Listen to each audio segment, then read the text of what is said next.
Okay, so now we will be discussing the voltage reading. So how to read or interpret the voltage when measuring voltmeter.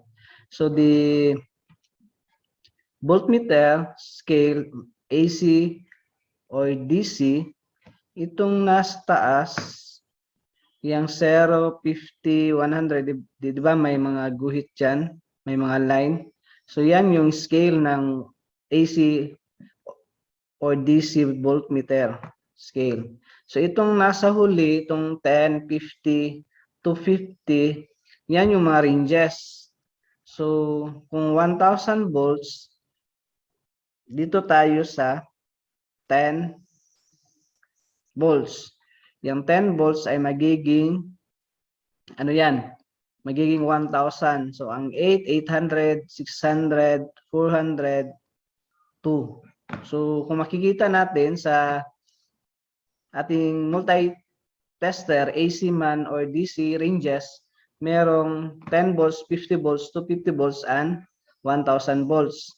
Pero sa DC volts, meron tayong 2.5 volts na range. Pero sa AC, wala tong 2.5 volts. So the division of AC and DC voltmeter scale is equally distributed to other lines. To get the value per division of the scale, use the mathematical computation shown below to arrive how the values per division is resolved. So, kung makikita natin, 0 to 50, ang division niya is 10. So, 1, 2, 3, 4, 5, 6, 7, 8, 9, 10. Then, sa 50 to 100, the same pa rin. Merong 10 division. So, 1, 2, 3, 4, 5, 6, 7, 8, 9, 10. So, equally distributed siya to other lines.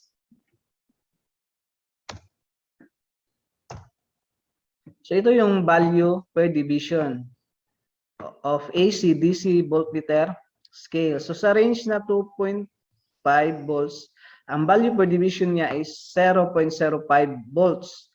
Sa 10 volts is equal to 0.2 volts. Sa 50 volts is equal to 1 volt. Then sa 250 volts is equal to 5 volts. And the 1,000 volts is equal to 20 volts. So, halimbawa, ito. So, ang range natin is 10 volts. Okay. So, kung 10 volts, ito yung basis natin. Itong 10. Itong nasa baba. So, 0, 2, 4, 6, 8, 10. So, ang pagbasa nito sa unang guhit, dito sa, mula sa 0, the next line, yan ay 0.2 volts. Then, 0.4 volts, then 0.6 volts, 0.8 volts, then 1. So, yan yung pagbasa niyan.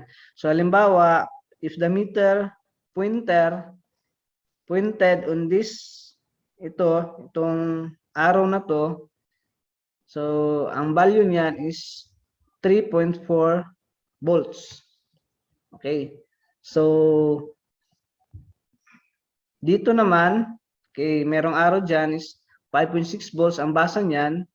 Then, ang arrow na to is 7.2 volts, then 9 volts. 9.4 volts ito naman.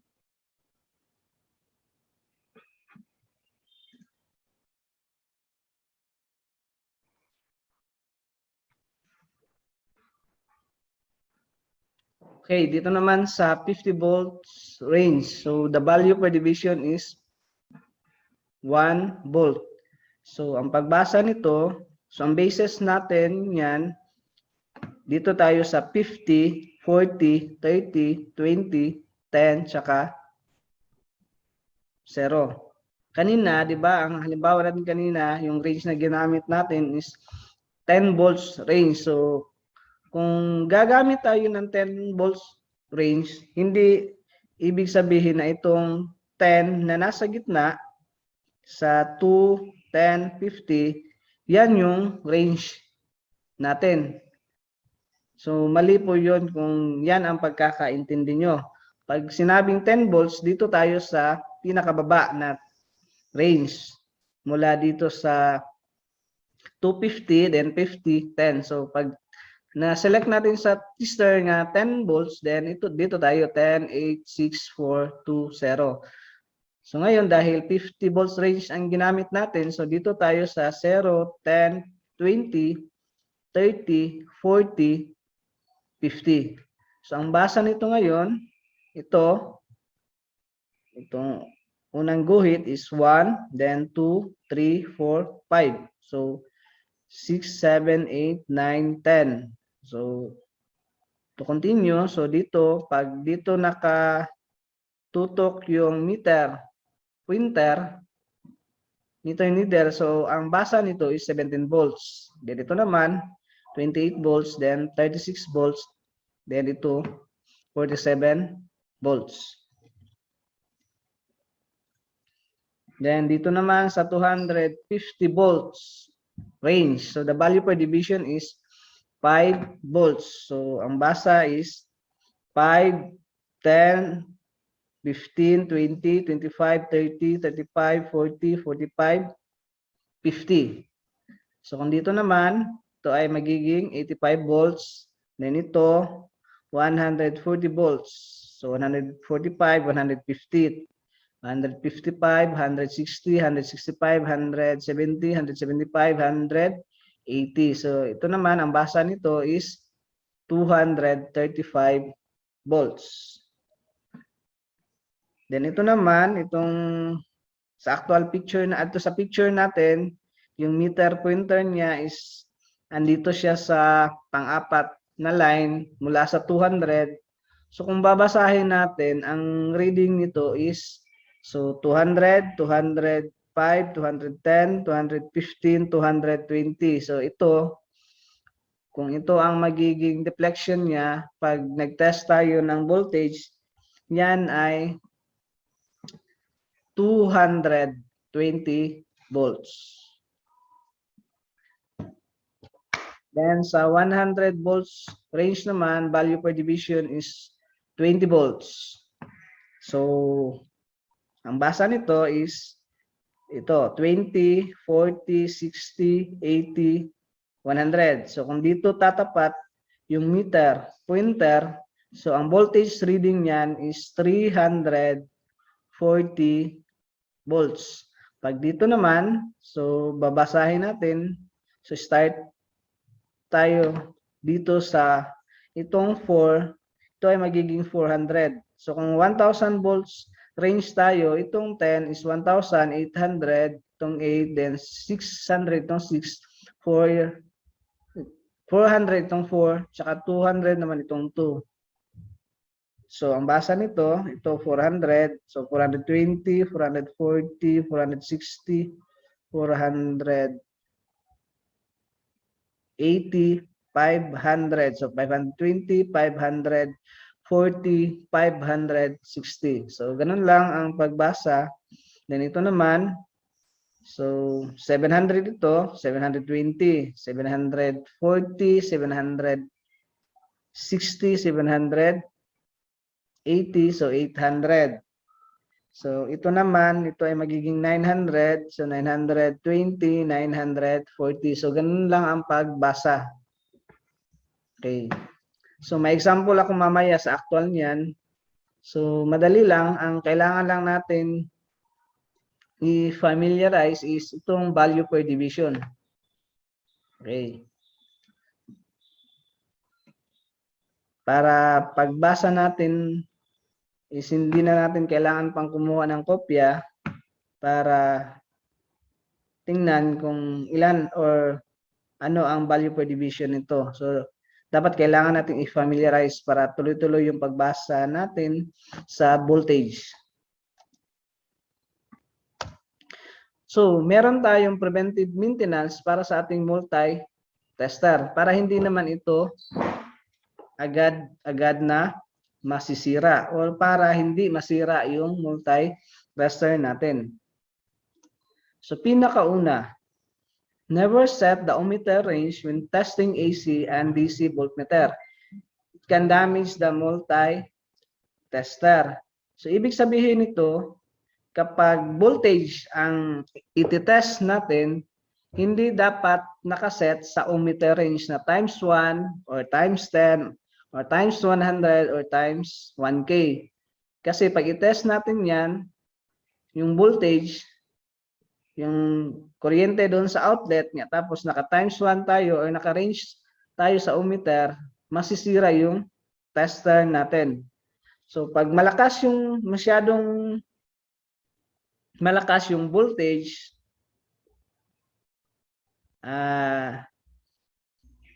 mataas din ang chance niya na masisira yung multi-tester. Pero kung konti lang, example 12 volts, tapos nakaset tayo sa ohmmeter range, fuse lang ng multi-tester ang masisira. So, yun lang ang babantayan natin kapag magte-test tayo ng voltage. When testing a known voltage, set the multi-tester voltage to higher range for safety precautions. So, halimbawa, kung ang iti-test natin na voltage is 220 volts, hindi tayo pwede mag-set ng 50 volts or 10 volts kasi masisira yung tester. So, ang preventive maintenance number 2, kapag hindi natin alam kung ilang voltahe ang nandyan, so kailangan nating iset sa 1,000 volts for safety precautions. Dapat ang pag-set natin sa range is mas higher yung range na napili natin compare sa voltage na iti-test natin. Halimbawa, battery, yung battery ng motor. So, meron niyang 12 volts, 12 or 13. So, kapag iti-test natin ang voltage ng battery sa motor, hindi tayo pwedeng mag-select ng 10 volts na range kasi masisira yung multi-tester natin. So, kaya ang pwede lang nun is 50 volts or 250 volts. So, dapat mas higher ang range na pinili natin compare sa voltage na i-test. So, kung hindi natin alam, so set to higher range, which is the 1,000 volts. When not in use, set the multi-tester selector range to off position for longer life of the battery. So kapag hindi na natin gagamitin, meron niyang off. So isi-set lang natin yung selector switch doon sa yung selector doon sa off na range. Merong off yan sa tester.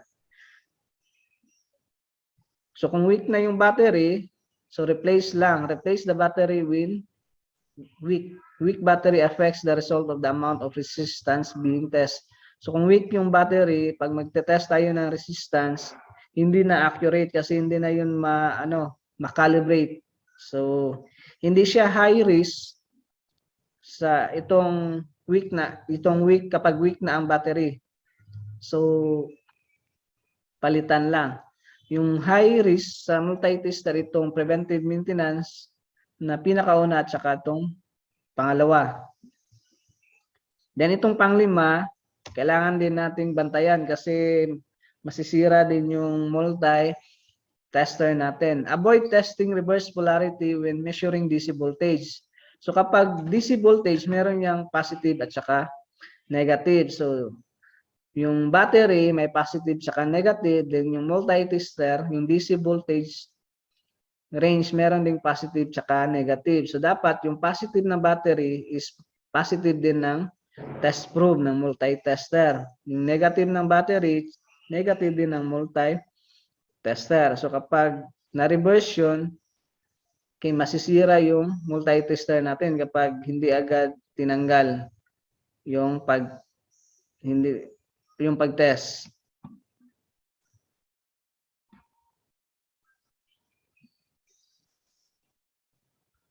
Okay. Yun lang po. Kung meron kayong mga tanong, just chat or put it on the forum.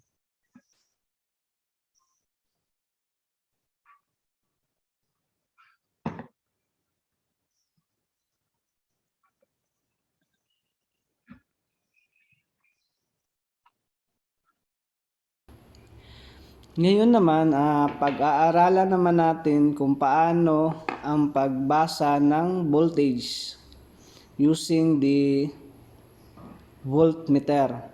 So meron tayong dalawang klase ng voltage, DC at saka AC.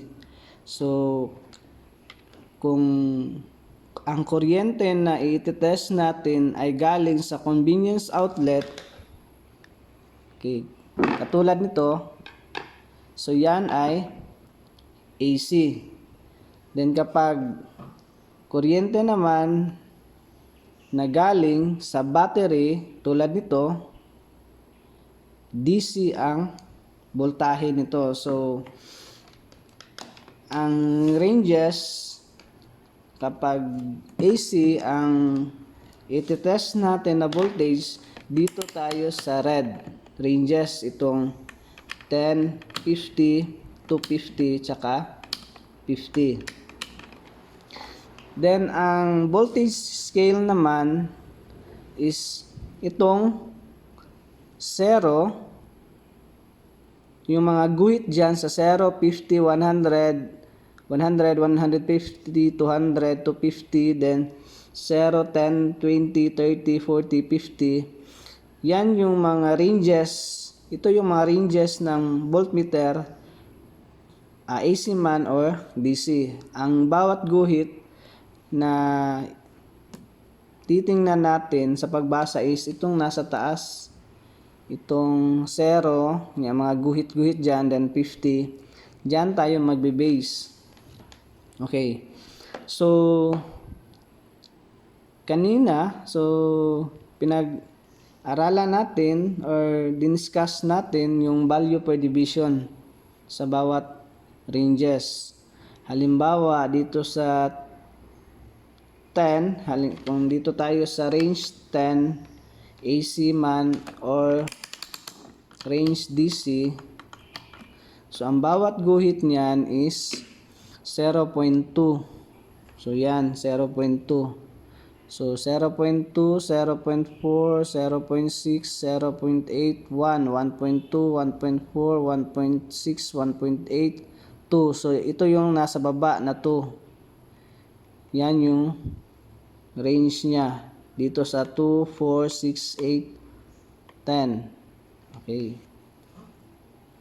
So bago natin i-test ang voltage at saka pumili ng ranges sa voltmeter, dapat malaman natin kung ilang voltahe ang nandyan sa i-test natin.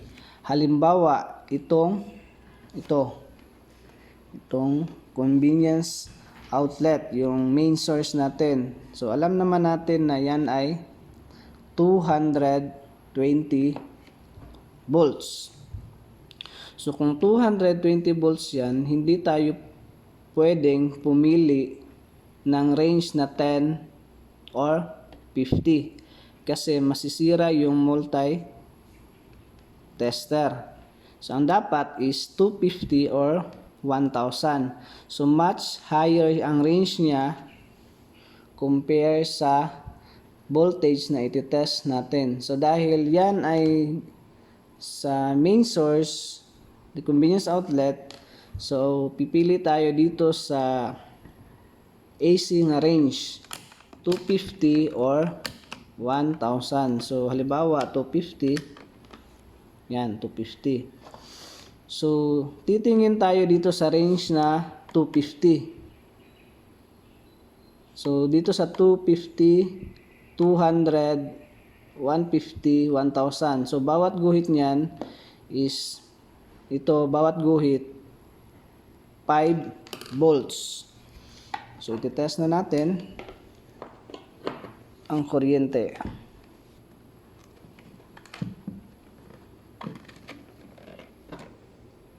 Ayan. So dito na lang tayo magsisimula sa 200 sa pagbasa.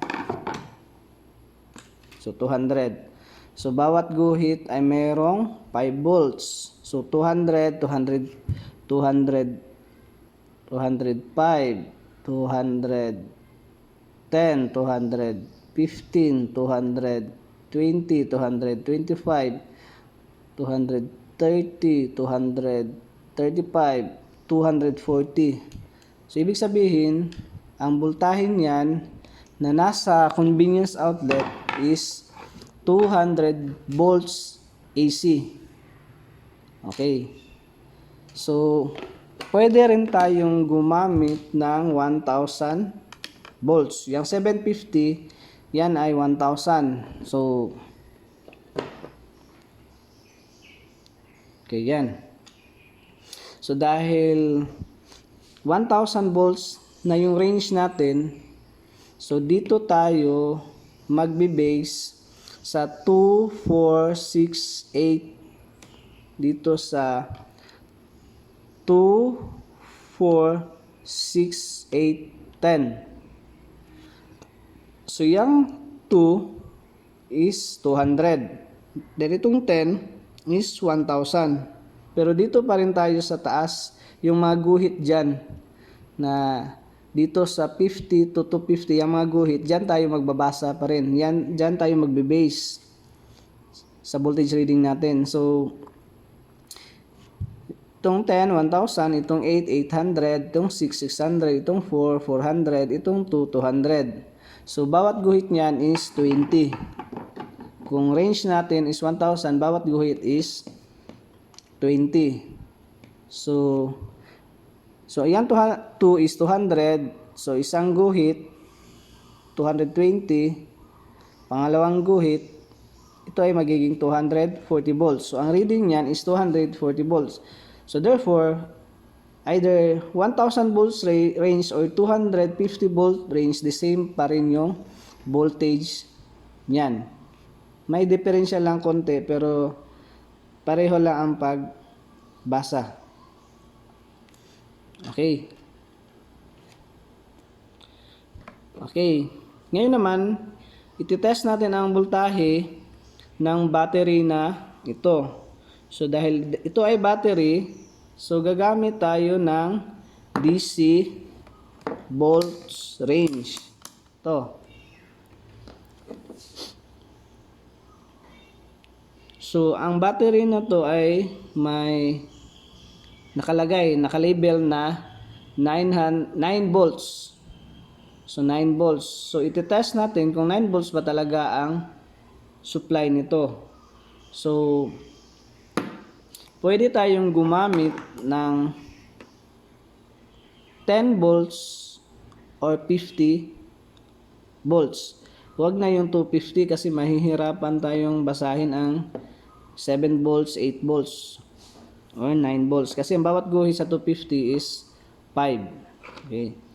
So halimbawa nasa 10 tayo, tapos itong battery meron na siyang positive saka negative. So titingnan natin kung saan ang positive at saka negative dito. So ito ang positive saka ito ang negative. So lagay natin negative then positive.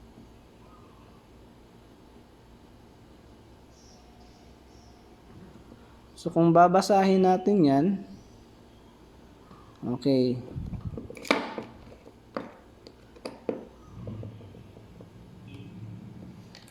Okay, dito tayo magsisimula sa 8. So 8. So 8. Ang bawat guhit nito, dahil 10 volts tayo is 0.2. So 8, 8.2, 8.4, 8.6, 8.8, 9, then lampas ng isang guhit, so 9.2. So yan ay magiging 9.2 volts DC dahil ang range natin is 10 volts. So yan lang po ang pagbasa niyan.